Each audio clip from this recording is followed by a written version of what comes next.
What's going on, folks? Andrew Hobner here with No Cap Space. We are running the ISO emergency show. Tyler was allowed out of the panic room, but the panic room demands that at least one of the No Cap whites be in it at all times. So here I am because we have breaking news in the WNBA. Free agency does not end per Annie Costabile at the Chicago Sun-Times. Dana Evans going from the Chicago Sky to the Las Vegas Aces. That's going to be 2 second-round draft picks from Vegas that will go to Chicago.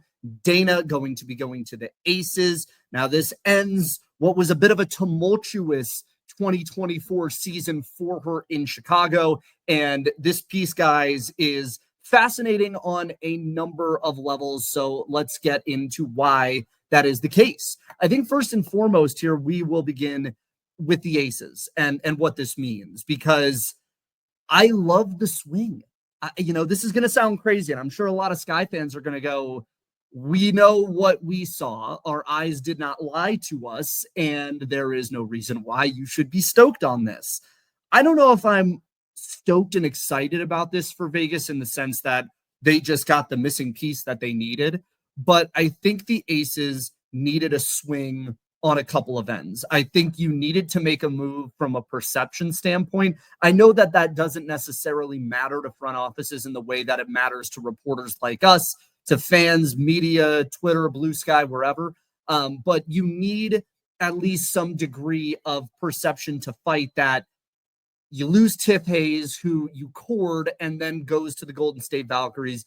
You lose Sid Colson, who said multiple times over the course of the last 5 years that I want to retire a Las Vegas Ace. And then she goes to arguably the program and franchise that your fan base loathes the most currently in the Indiana Fever. And it, on the surface, looks and feels as though you are fighting a perception issue. Is it the investigation? Is it the lack of a general manager? Is it the feeling that the window is maximized for older players? And is it a cap space problem? There are a lot of different factors at play that people were asking after Tiff Hayes left. And I think in getting Dana Evans, you at least fix a perception to a degree that you are in trouble and can't get players and nobody wants to be there. Now, the counter to that, I'm sure I'm going to hear in the comments, is who wanted Dana Evans? And, fair, I get that. But I think you needed a swing. You needed a risk. This is a player that, although she didn't perform well this year, did have a nice 2023, who brings a little bit of speed in a place where I think there isn't a ton for the Aces right now. You have Jackie Young as a sharpshooting three-point specialist and lockdown defender. She has speed off that first step. Chelsea Gray's getting a little older. She's getting a little slower. Jewel Lloyd, kind of the same thing. She still has a little bit of speed and torque to her, but not in the way Dana Evans does. The shooting, I'm really interested to see if Becky is able to develop her and get that confidence right again. Because when Dana is good and when Dana's confidence is at its highest, she is a pretty good player. And the issue that I find and that I'm worried about is what a life without Tyler Marsh looks like for the guards in Vegas, because Tyler Marsh was such a major part of Jackie Young's development into the guard that she became, that it does make you wonder a little bit, is the development here going to work, or is Becky really the X's and O's coach that takes the already established pieces and turns them into a cohesive team? The moves this offseason would point to yes. And frankly, Becky's rotations over the last couple of years also point to that being a little bit of a philosophy that she's not really a developmental coach in that way. We haven't seen a lot of rookies and bench and rotational players get a ton of burn under her. It's really been about maximizing the window they have with the 3 number 1 picks in Kelsey Plum, Jackie Young, and Asia Wilson, and arguably one of the best point guards in WNBA history in Chelsea Gray. That group of 4, was enough to get you where you needed to go for a good long while. The thing that makes me curious, though, is this is another move for a guard. And guard is not the place that I am worried about with Vegas. It is not Chelsea Gray, Jewel Lloyd, Jackie Young. It really is more of a concern of who's in your front court and who's on your wing. Alicia Clark has lost a very clear step in the last year. She goes back to Seattle, the franchise that she initially got her start in. And it makes you wonder what the rotations are going to look like, how small ball they might end up running. There were a lot of periods last year where Vegas went out and they ran a smaller lineup with Asia kind of at that five. Usually it would be their main starting five, was that 3-guard rotation of Kelsey, Jackie, Chelsea, Kia Stokes at the 4, Asia at the 5. I'm curious now whether or not you keep Asia at the 5 there and you kind of run her and Cheyenne Parker Tyus interchangeably, or if you let Asia be a bit more of a pure 4 and move Parker Tyus to that 5. But at the guard spot, you're still going to probably end up with Chelsea, Jewel, and then, of course, Jackie Young, excuse me. It feels like Dana's going to fill the Tiff Hayes role a little bit, and I think that's doable. I don't know if you're going to get 6th Woman of the Year production out of someone like Dana Evans, but I feel like she has the capability of giving you 10 to 15. And when you look at Dana's initial statistics, and we'll go back into Basketball Reference here, actually ESPN's, just because it looks a little easier on screen for people to kind of give you an idea of what her past seasons are and have been. If you take it back to that 2023 season, she, I think, performed just fine that year. She averaged 9 points over the 7.2 that she had. And if you look in some of these particular, score boxes, I guess you could say, box scores, excuse me. I don't know where my English is in that respect. You get a couple of 18 point, 23 point, 14 point, games where, there's a handful of assists in here and there, and it's not anything that is, a ton to write home about. But the issue that I have, and the thing that always is going to concern me, is the efficiency in her shooting. And I think that's the thing that makes me a little nervous. If you go down here, even at her best, when she was putting together her highest scoring output, I'll zoom that in. Those numbers do not engender a ton of confidence when you are at your best as a shooter. That to me is a little nerve-wracking if you're looking at someone who is a 36% shooter in their best season in the league. And then if you go to 2024, and we'll look at the averages here, a little bit better from 3, but still a 38% shooter from the field.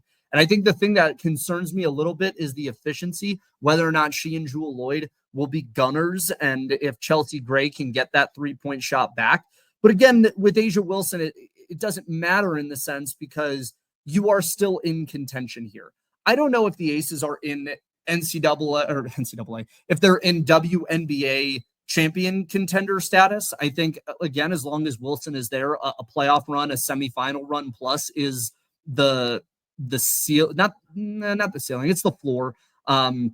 You will be a top 4 or 5 unit in the league, I think, come the end of the year, just because of her ability to compete in a variety of levels and at the highest level. But the depth component is the thing that worries me the most. And I know a lot of Aces commenters are going to say, well, we still have this starting 5. This starting 5 is what's going to win us a lot of games.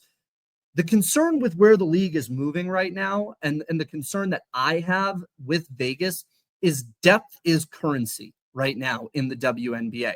If you look at the last year, you ended up with the New York Liberty, who was a starting 5 that was pretty excellent, but you also had Leonie Fibic. You also had Niara Sabali. You also had, Jalen Sherrod or Kennedy Burke, who would, come in and sometimes be a starter. She'd sometimes come off the bench. There was a lot. There's a lot of bench players. They went 8-9 deep. The Minnesota Lynx, same situation, 8-9 deep, and I think Indiana has made the moves to be 8-9 deep this year. I think Seattle has worked to try and augment their roster a little bit. The Sparks, I think, are kind of Aces coded, where they have a fun 4, but I don't know what comes after that. If there's an injury, God forbid, knock on wood, it doesn't. But if there's an injury, if there's tired legs, what do you do with that? And the teams, to me, that seem primed to be the best ones are the ones that are going to be deep teams. And Becky doesn't typically run a deep bench anyway. But as the bench continues to get slimmer in terms of top end talent, I am a little concerned about what that looks like. Is Dana a better immediate value prop than 2 second-round picks? Sure. But also you have to look at it from a cap perspective, and that's another worry that I have. I love this for Chicago because there's nothing you can lose by second-round picks. I think this draft is deeper in a way that people don't really understand. I'll pull this up in our last couple of minutes here. Just when you look at the mock drafts in 2025 and you go out to, the full rounds past round one, there are, I think, a lot of really good players that you can end up pulling deeper in the draft. Second round people that you can at the very least take a flyer on and think that, all right, that might be something worth looking at. We'll open up Tankathon here and you see what your first round is. A Michaela Timpson and Isaiah James, Janiah Barker, Maddie Westbell, JJ Quinterly's a great defensive guard here. I think Layla Filia redshirted, so she is probably going to be a person that is going to come back to Texas. Serena Sundell has been fantastic as of late. Gianna Neepkins, I've always been really high on. Harmony Turner, I think, is extremely underrated. Raven Johnson, South Carolina fans will tell you that there is plenty of opportunity for her to contribute in ways at the next level. I'm not super sold on Rory Harmon just because of the size at 5'6", and it feels like she's taking a slight step back. But Madison Scott's really fun. Rhea Marshall is a rebounder. That inside interior shooting has to improve. But there's people here, and I think that's my point, is that there's good opportunities to get second-round players that very well could pan out in a way that a Jalen Sherrod panned out as a deep bench option for the Liberty this year. So I love this for the Sky. It continues to track along the lines of they're augmenting the roster with veterans that can help establish a culture now, but there is no rush to get good immediately in the way Indiana is. I think Indiana's window is now. Caitlin Clark, I think, makes that window immediate. Aaliyah Boston is a year older than her, so her window is immediate.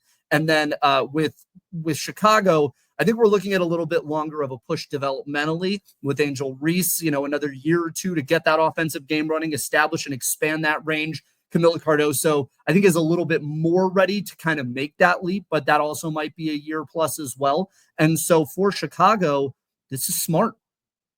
Slow and steady wins the race. This is deliberative process, and it gives you 2 pre-CBA cheaper contracts that you can work with. So for the Aces, it's a risk, but I think a risk you need to take, and one that I think might end up being worth it in the long run if the shooting can improve developmentally. What happens with Las Vegas's assistant coaches is going to be the thing that is going to make or break a lot of these players and how they are when they get there. Because Becky, as we've seen, good X's and O's, knows how to get people up and going. But Tyler Marsh and Natalie Nakase did a lot of the developmental legwork behind the scenes there. And I think that is a big thing to continue to watch for this year. John Lucas III is on that staff now. Big developmental guy. I think he has the capability of getting a player like Dana and a player like Jewel back to what they were. And also watch for Chelsea, who is going to be fully healthy this year. As for Chicago, I think they're going to be solid. I think they're going to be really good.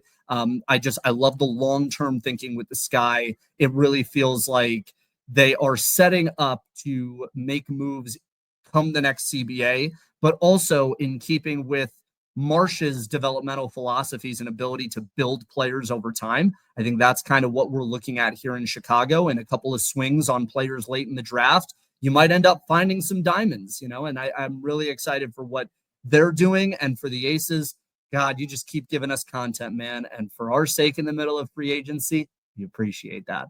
That's all we got. We're going to keep this to under 15 minutes. I'm Andrew Hobner. I'm sure you'll see Tyler and Greer and Shawnee a little bit later this week. Go to nocapspacewbb.com if you can. Subscribe to us here. Subscribe to us there. We will have a weekend watch guide prioritizing all the NCAA games you need to see, and we have some amazing content coming up, especially in the next week. South Carolina, Texas. We've got the Battle of LA starting up, USC and UCLA. We've got South Carolina, UConn on the 16th. So a lot of amazing things before we hit tournament time. So stay with us. Subscribe, like, rate us, review us for the podcast. We have it on Apple. We have it on Spotify. It's Ball Up Top, a women's basketball podcast. Leave us a nice review. It always helps with the algorithm, and we will see you guys very soon.